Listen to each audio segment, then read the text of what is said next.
Le Premier ministre, par ses visites, sacrifie à une tradition déjà bien établie.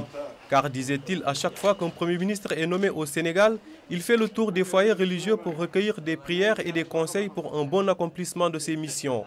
À la recherche donc de ces remèdes, il s'est rendu d'abord à Yoff chez le calife général des Layènes où il a beaucoup échangé avec le saint homme et son entourage sur l'objet de sa visite, sur les relations personnelles qu'ils entretiennent, mais aussi sur l'actualité.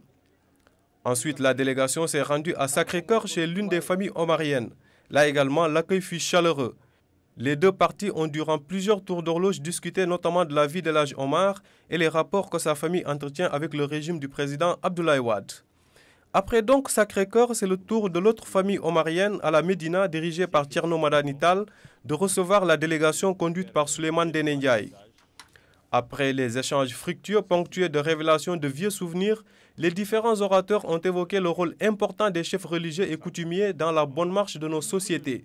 Sur ce, le Premier ministre a tenu à souligner les engagements du chef de l'État et du gouvernement vis-à-vis du peuple sénégalais qui traverse des moments difficiles compte tenu de la crise financière internationale. Les fonctions de Premier ministre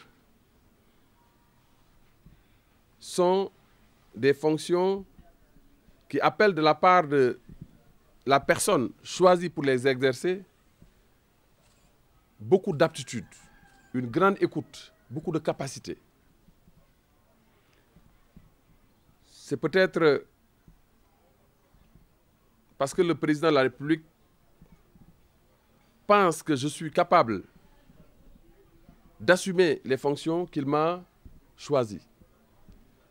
Et je ne ménagerai aucun effort pour remplir la fonction, naturellement. Mais je voudrais aussi surtout recueillir vos prières pour que ça se fasse dans les meilleures conditions. Parce que j'arrive dans un contexte de crise économique, dans un contexte d'accumulation de contestations. Ces contestations qui fusent de toutes parts, qui posent toujours le problème de la cherté de la vie.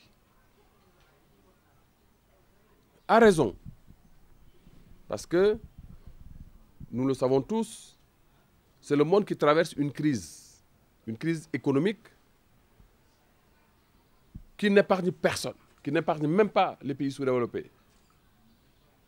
Mais par la grâce de Dieu, le gouvernement fait face.